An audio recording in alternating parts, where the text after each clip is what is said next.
Commander Jake Morrison stood at the observation deck window, watching the stars beyond Kepler Station. The station was home to 50,000 people, mostly families who had come to start new lives on the frontier worlds. Children played in the parks, their laughter echoing through the corridors. Workers went about their daily jobs, building a better future for humanity among the stars. Jake had been protecting the station for 3 years.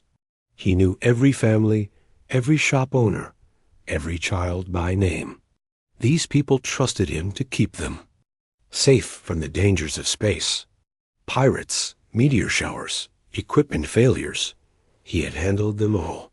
But nothing had prepared him for what was coming. The alarm started blaring at 0800 hours. Lieutenant Amy Foster rushed into the control room, her face pale with worry. She handed Jake a data pad with shaking hands.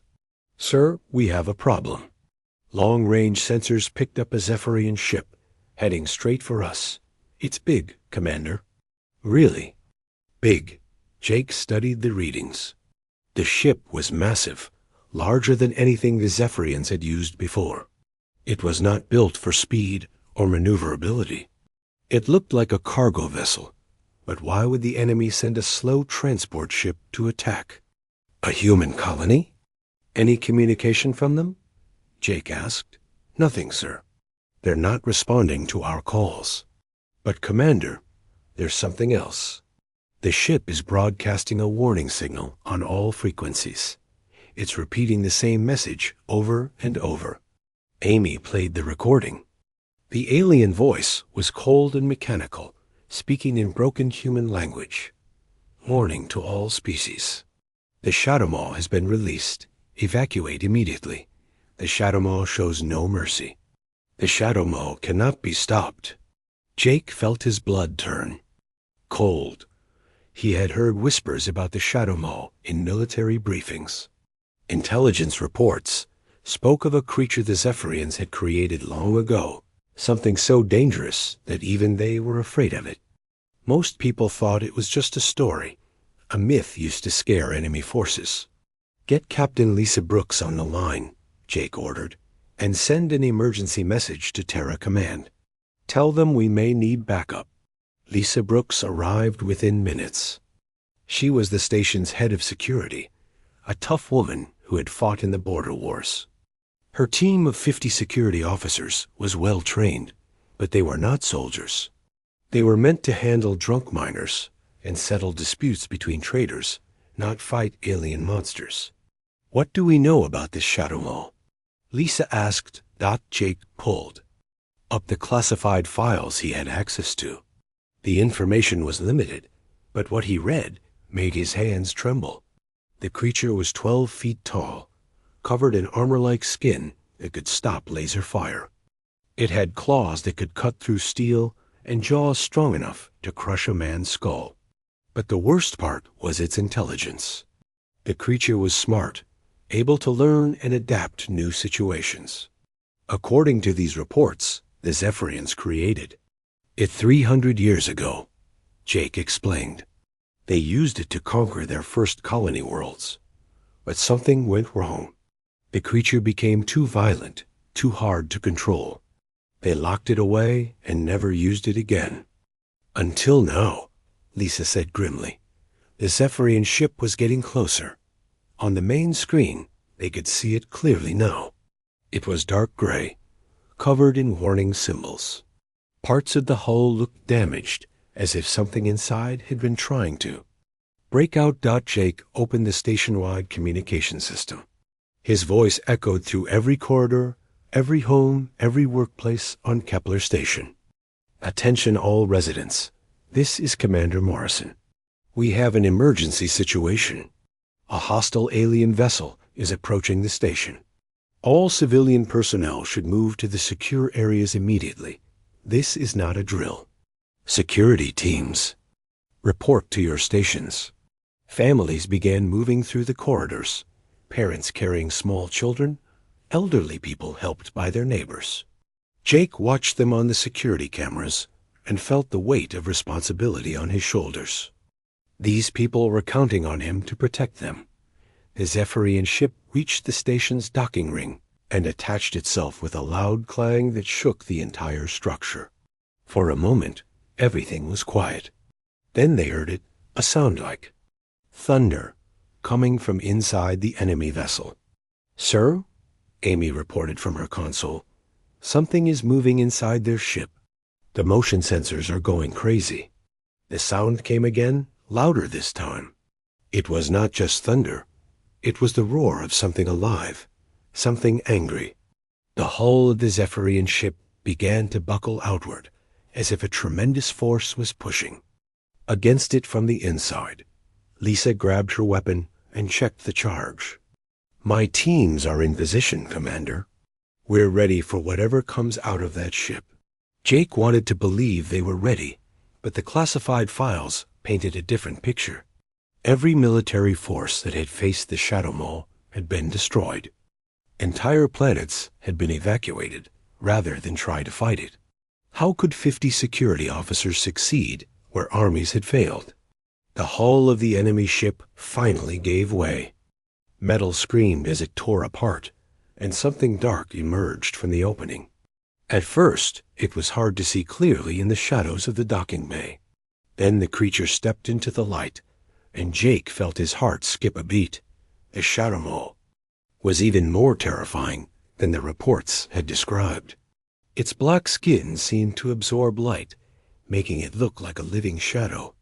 Red eyes glowed in its massive head, scanning the area with predatory intelligence. When it opened its mouth, rows of sharp teeth gleamed like knives. The creature looked around the docking bay, then threw back its head and roared. The sound was so loud that windows cracked throughout the station. Then it began to move, heading toward the civilian areas with slow, deliberate steps. All teams opened fire. Lisa shouted into her communicator. Laser beams struck the creature from multiple directions, but they had no effect. The energy blasts simply bounced off its armored hide like raindrops. The Shadow Maw did not even slow down.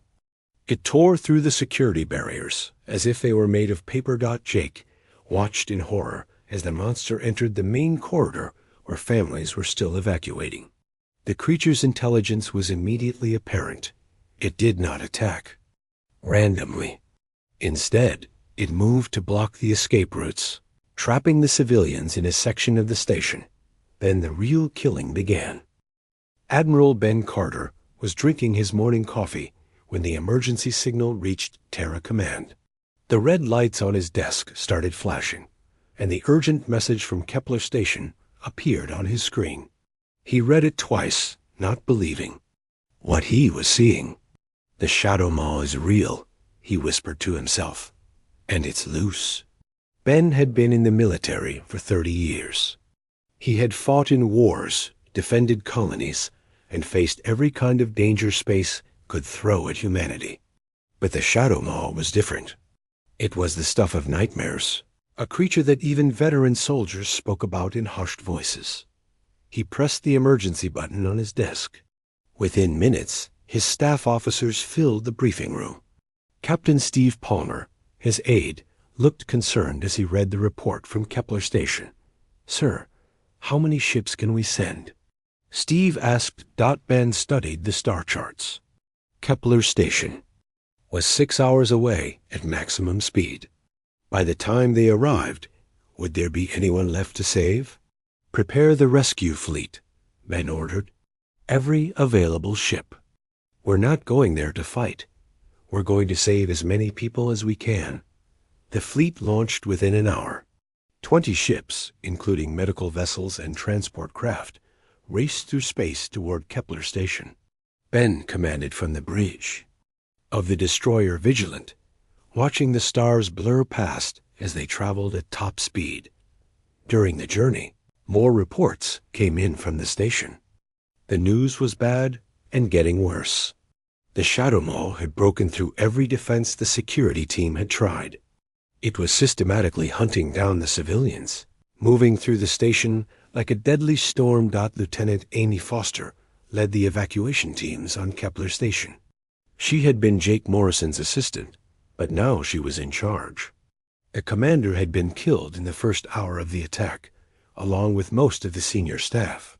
Amy was young and scared, but she refused to give up. "Team Alpha, get to Section 7. She spoke into her communicator. "There are families trapped in the residential area. Team Beta, help evacuate the medical center." The evacuation was chaos. People ran through the corridors, carrying whatever they could grab. Children cried for their parents.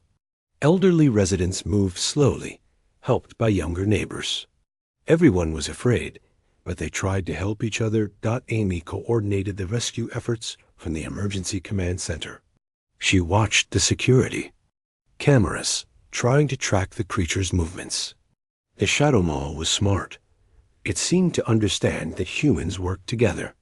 Instead of just killing randomly, it was cutting off escape routes and trapping groups of people. One of the trapped groups included 8-year-old Danny Walsh. The boy had been in the station school when the attack began. His teacher, Mrs. Brown, had tried to get all the children to safety, but they were cut off from the main evacuation routes. Danny's parents had been killed in the first wave of the attack. They had been in the docking bay when the creature emerged from the Zephyrian ship. The boy did not know this yet. He was hiding in a maintenance shaft with 12 other children, waiting for someone to rescue them. "I'm scared," whispered Sally Chun, a girl from Danny's class. She was only 6 years old and had been crying for her mother. Danny put his arm around her. "It's okay," he said quietly. "Someone will come for us." But hours passed and no one came. The children could hear the creature moving through the station. Its heavy footsteps shook the walls. Sometimes they heard its terrible roar, followed by screams that suddenly stopped. Mrs. Brown tried to keep the children calm, but she was terrified. 2. She had taught on Kepler Station for 10 years. These children were like her own family. She would protect them with her life, if necessary. Dr. Helen Martinez was trapped in her laboratory in the science section. She was the station's chief xenobiologist, an expert on alien life forms. As the Shadow Maw hunted through the station, she studied every piece of data she could find about the creature. The information was limited, but Helen pieced together a disturbing picture. The Shadow Maw was not just a simple killing machine. It was learning from each encounter, adapting its hunting strategies. It had started by attacking randomly, but now it was becoming more organized, more efficient. Helen worked frantically, to transmit her findings to Terra Command. If this creature ever reached other human colonies, they needed to understand what they were facing. "The creature shows signs of advanced intelligence," she recorded in her final message. "It learns from human tactics and adapts accordingly.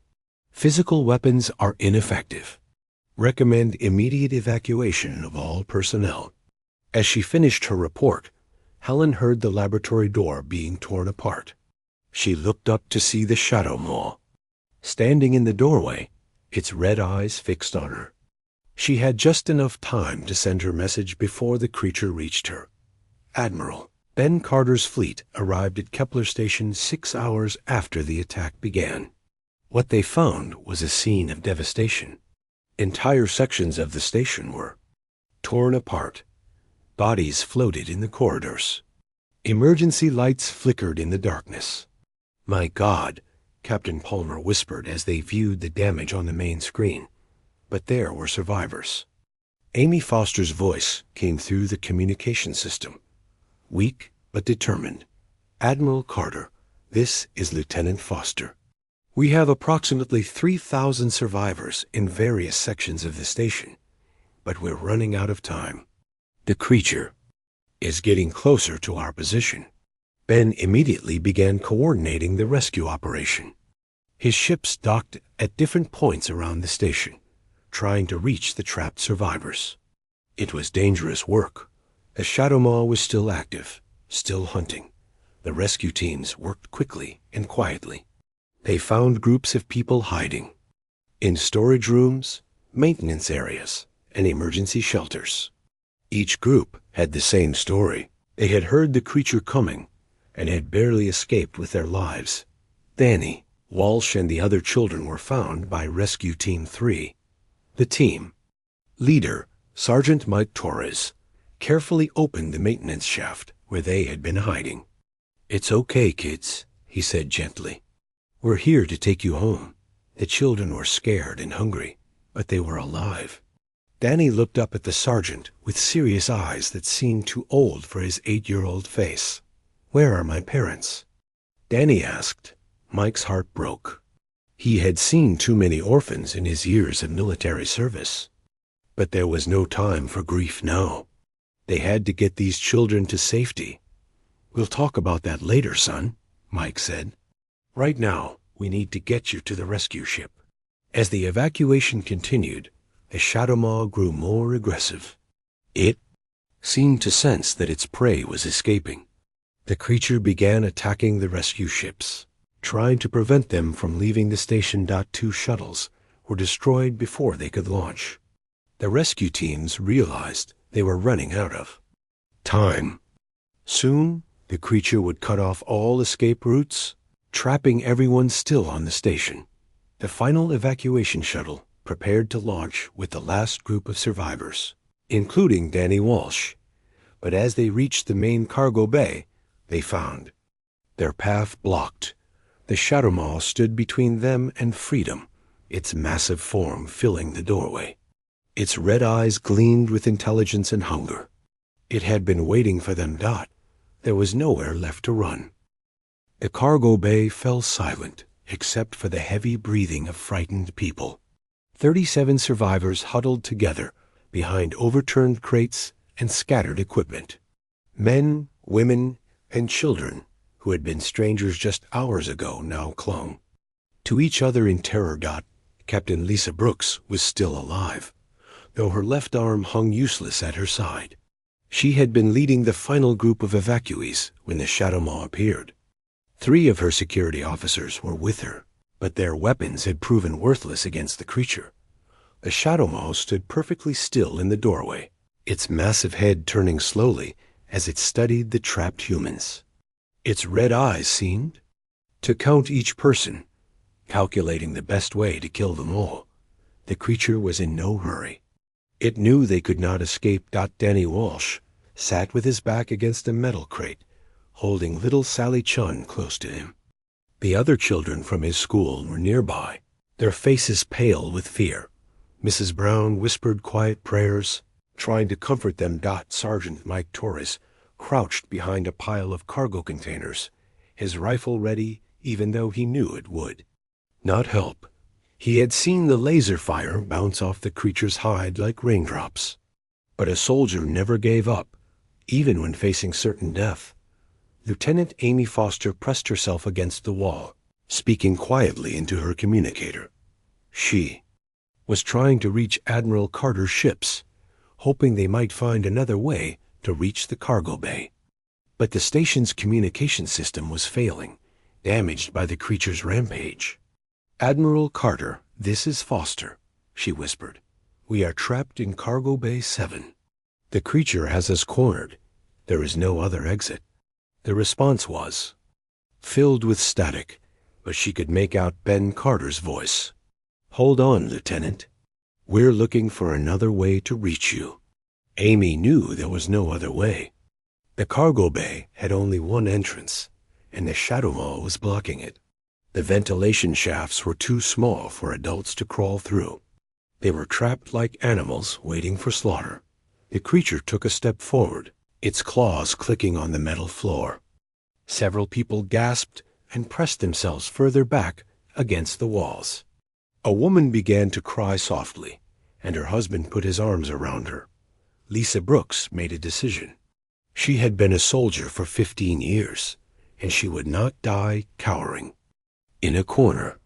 If the creature wanted to kill them, it would have to work for it. "Listen to me," she said quietly to her 3 remaining officers. "We're going to create a distraction. Maybe some of the civilians can escape while it's focused on us." Officer Tom Wilson shook his head. "Captain, our weapons don't work on that thing. we'll just be throwing our lives away. We're dead anyway, Lisa replied. At least this way, some of the children might survive. She checked her rifle one more time, even though she knew it was useless. Her plan was simple. Draw the creature's attention. Make it chase them instead of attacking the civilians. It was not much of a plan, but it was all she had. The Shadow Maw took another step into the cargo bay. Its huge form cast a shadow over the frightened people. The creature's mouth opened slightly, showing rows of razor-sharp teeth. A low growling sound came from its throat. Now, Lisa whispered to her officers. The 4 security personnel jumped up from behind their cover, shouting and firing their weapons at the creature.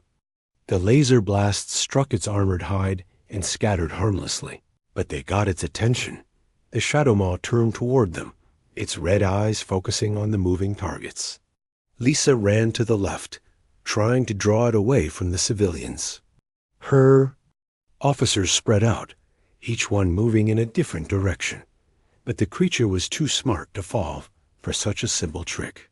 It looked at the running officers, then turned its attention back to the group of huddled civilians. The Shadow Maw had learned that humans cared more about protecting the weak than saving themselves. The creature ignored the armed officers and walked slowly toward the women and children. Its intelligence was clear. It knew that attacking the helpless ones would cause the most pain and fear. Mrs. Brown pushed her students behind her, spreading her arms wide as if she could shield them with her body. Other adults did the same, putting themselves between the monster and the children. Danny Walsh watched the creature approach. He felt Sally trembling in his arms, heard the other children crying with fear. The adults were brave, but Danny could see the terror in their eyes. They all knew they were about to die. Something strange happened inside Danny's mind. Instead of feeling more afraid as the creature got closer, he felt calmer. The boy looked at the Shadow Maw and saw something the adults had missed. This was not just a mindless killing machine. It was intelligent, yes, but it was also alone. The creature had been created by the Zephyrians to be a weapon. It had been locked away for centuries, brought out only when they needed something destroyed. It had no friends, no family, no purpose except violence. Danny felt something unexpected. He felt sorry for it. The Shadow Maw was now only 10 feet, away from the civilians. Its breathing was loud and harsh. Saliva dripped from its open mouth onto the metal floor. The creature raised one massive claw, preparing to strike. Lisa Brooks and her officers opened fire again, desperately trying to draw its attention. But the creature paid them no attention. It focused entirely on the helpless group in front of it. Please, Mrs. Brown whispered, though she knew the creature could not understand human words.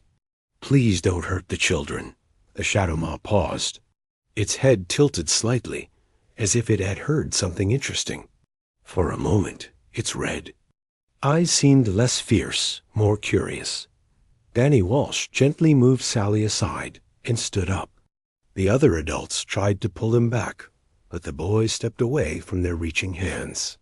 He walked slowly toward the creature, his small feet making no sound on the metal floor. Danny, no. Mrs. Brown cried out, but the boy did not stop. Shadow Maw lowered its raised claw and watched the child approach. The creature seemed puzzled by this behavior. In all its years of killing, nothing had ever walked toward it voluntarily.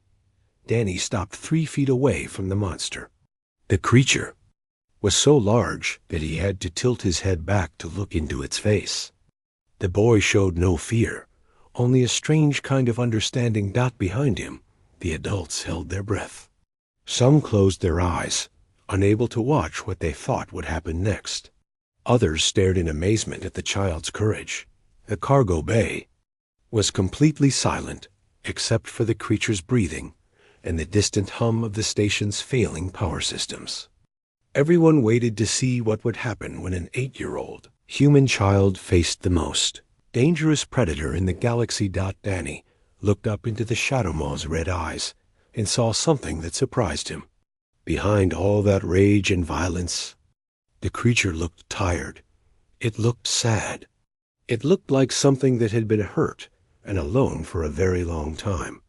The boy slowly reached out his hand toward the monster's scarred face. Danny's small hand touched the Shadow Maw's face, and the entire cargo bay seemed to freeze in time. The creature's red eyes widened, staring down at the child who showed no fear. The boy's fingers rested gently on the monster's scarred snout, as if he were petting a large dog. The adults behind, Danny could not believe what they were seeing. Mrs. Brown covered her mouth with her hands, afraid to make any sound that might break the spell. Captain Lisa Brooks lowered her weapon, watching in amazement as the most dangerous creature in the galaxy stood perfectly still under a child's touch. The Shadow Maw's breathing changed. The harsh, angry sounds became quieter, almost confused. The creature had been created to kill, programmed to destroy everything that was not Cypherian. But this small human was different from anything it had ever encountered. Danny looked into the creature's eyes and spoke softly. "You're tired, aren't you? You don't really want to hurt people." The Shadow Maw tilted its massive head, as if trying to understand the boy's words. Its mouth closed, hiding the sharp teeth. For the first time since its creation, the creature seemed uncertain about what to do. Lieutenant Amy Foster watched from her position near the wall. She had been sending reports to Admiral Carter, but now she forgot about her communicator. The scene in front of her was impossible, but it was happening. An 8-year-old boy was calming a monster that had destroyed half the station. The creature slowly lowered its head until it was level with Danny's face. The boy could feel its breath, warm and damp, against his skin. Instead of backing away, Danny reached up with his other hand and gently touched the creature's face. "It's okay," Danny whispered. "You don't have to be angry anymore." The Shadow Maw's eyes began to change. The fierce red glow became softer, more confused. The creature had spent 300 years knowing only violence and hatred. It had been trained to see all other life forms as enemies to be destroyed. But this child was offering something it had never experienced before. Kindness. Dr. Helen Martinez would have been fascinated if she were still alive to see this moment. Her instruments would have shown the creature's brain activity changing in ways that seemed impossible.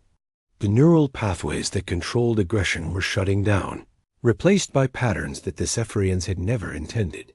Sergeant Mike Torres crouched behind his cover, his rifle forgotten in his hands.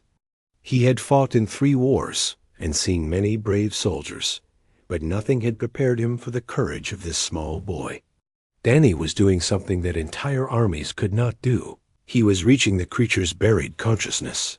The Shadow Maw made a sound that was not quite a growl, not quite a whimper. It was the sound of something that had been lost for a very long time, finally finding its way home. The creature's massive body trembled slightly, as if it were fighting against its own programming. Danny felt the creature's confusion and pain. Somehow, he understood what it was like to be alone and frightened. He had lost his parents just hours ago. He knew what it felt like to have nothing left in the world except fear and sadness.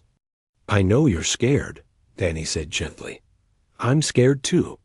But we don't have to hurt each other." The words seemed to break through something in the creature's mind. The Shadow Maw pulled back slightly, looking at the boy with new awareness.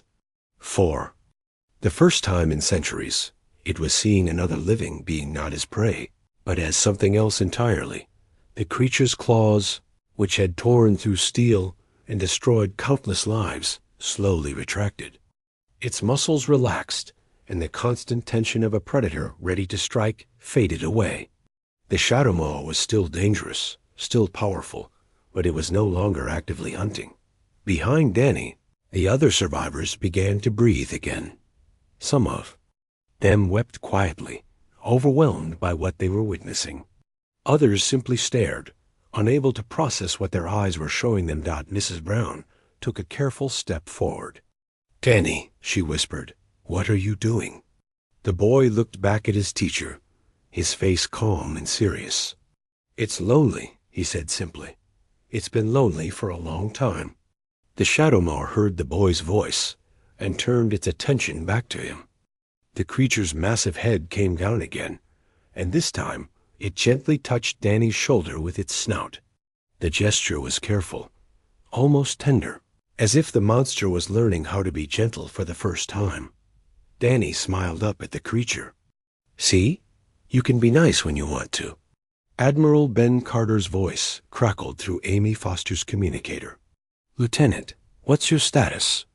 "We're trying to find another way to reach you." Amy looked at the scene in front of her, then spoke quietly into her device. "Admiral, you're not going to believe this. The boy ... the child has somehow ... The creature is not attacking anymore." There was a long pause before Ben's voice came back. "What do you mean, it's not attacking?" "I mean, it's standing there peacefully, sir. The boy is touching it, and it's not trying to hurt anyone." Another pause. "Lieutenant, are you injured? Did you hit your head?" Amy understood his confusion. If she had not seen it with her own eyes, she would not have believed it either. "No, sir, I'm fine." But something impossible is happening here. The Shadowmaw suddenly straightened up, its head turning toward the cargo bay entrance. Its enhanced senses had detected something the humans could not yet hear, the sound of approaching footsteps. More rescue teams were coming, armed and ready. To fight. The creature's body tensed again, and for a moment the old aggression returned to its eyes. It had been programmed to attack armed enemies on sight. The sound of weapons and military equipment triggered its deepest instincts. Danny felt the change in the creature immediately. He could sense its confusion as the old programming fought against the new awareness he had awakened. The boy knew that everything could be ruined if the soldiers came in shooting. "Wait," Danny said, placing both hands on the creature's face. "They're here to help. They won't hurt you if you don't hurt them." The Shadowmaw looked down at the boy, its red eyes flickering between rage and uncertainty. 300 years of conditioning told it to kill the approaching soldiers. But the small human's touch and gentle voice were telling it something different. Danny took a deep breath and spoke the word that would change everything. His voice was quiet, but filled with an authority that seemed impossible from someone so young. "Obey," he said simply. The effect was immediate and shocking. The Shadowmaw's entire body went rigid, every muscle locking in place. Its eyes went wide, showing something that might have been fear or amazement. The creature's massive form began to tremble, as if some invisible force had taken control of its nervous system. The word had reached something deep in the creature's consciousness, something that even the Zephyrins had not known existed. In that moment, the Shadowmaw was no longer a weapon of war. It was something else entirely, something that could choose to obey rather than destroy. The creature slowly, carefully, stepped backward away from Danny and the other survivors. Its head remained lowered in what could only be described as submission. When the rescue teams burst through the cargo bay entrance, weapons ready, they found the monster standing motionless against the far wall. The Shadowmaw made no move to attack. As the soldiers secured the area, it simply waited, as if expecting orders from the small boy who had spoken one word that changed everything. The news of what happened at Kepler Station spread across the galaxy faster than anyone could have imagined. Within days, every human colony, every alien empire, and every trading post had heard the story. A human child had done something that no army, no weapon, and no technology had ever accomplished. He had made the Shadowmaw obey. Danny Walsh found himself at the center of attention he did not want or understand. Scientists, reporters, and military leaders all wanted to study him, interview him, and learn his secret. But Danny was just a boy who missed his parents and wanted to go home to a planet he had never seen, not Dr. Patricia. Kim arrived on the medical station where Danny was staying 3 days after the evacuation. She was humanity's leading expert on how different species think and behave. Her job was to understand what had happened in that cargo bay. Danny sat in a small room, looking out the window at the stars. He was quiet and polite when adults talked to him, but he did not seem interested in their questions. When Dr. Kim introduced herself, he just nodded and continued watching the stars.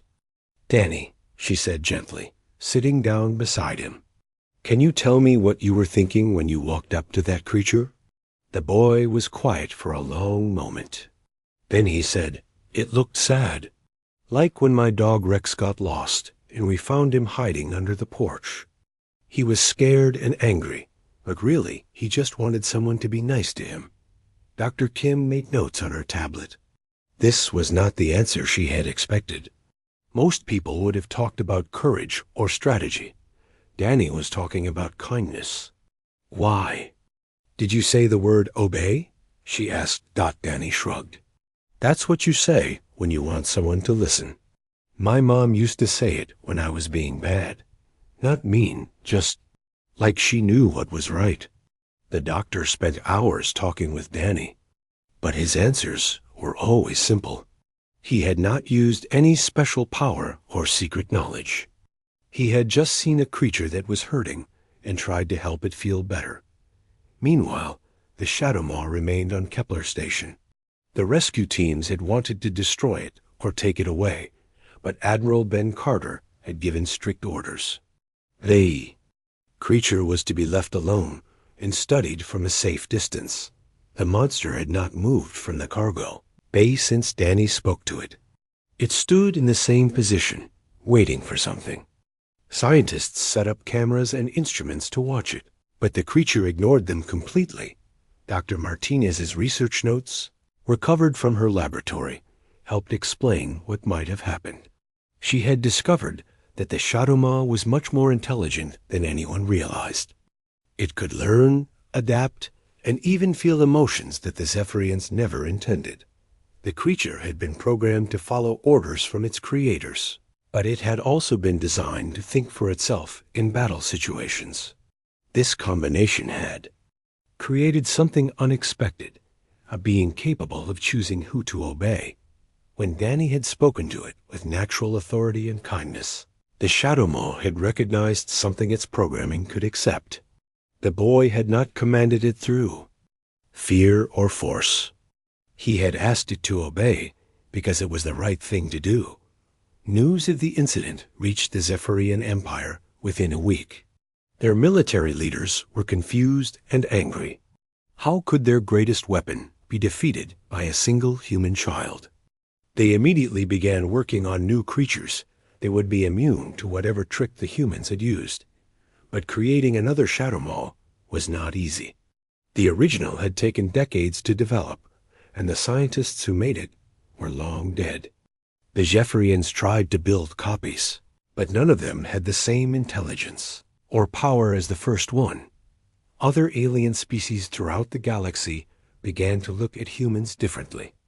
They had always seen humans as physically weak, lacking the natural weapons or armor that other species possessed. But Danny Walsh had shown them something new about human nature. Humans did not rule through strength or fear. They led through something much more powerful, the ability to make others want to follow them. It was not magic or technology. It was simply the way humans had learned to live together on their home planet. Captain Steve Palmer was put in charge of studying this new understanding of human nature.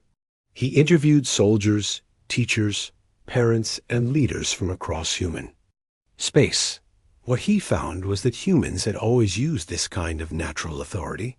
Human children learned early how to organize games, settle arguments, and decide who was in charge. They did not always choose the strongest or fastest person as their leader. They chose someone who seemed to know what was right and could explain it in a way that made sense. This ability had helped humans survive on Earth when they were small and weak, compared to other animals. It had helped them build civilizations, explore space, and work together even when they disagreed about important things. The Zephyrian Empire tried several more attacks on human colonies, using new weapons and strategies. But word of Danny Walsh's achievement had spread to every human settlement. People no longer felt helpless against alien threats. They knew that humans had something special, something that could not be copied or defeated. Danny himself was taken to Earth, where he lived with his aunt and uncle in a small town far from the busy cities. The government wanted to train him or study him more, but Dr. Kim convinced them to leave him alone. "He's just a normal child," she explained to the military officials. What he did was not unique to him. Any human child might have done the same thing in that situation. We all have this ability. We just need to recognize it. Years passed, and Danny grew up quietly. He went to school, played with friends, and learned about the galaxy, where humans were now respected as natural leaders rather than just another weak species.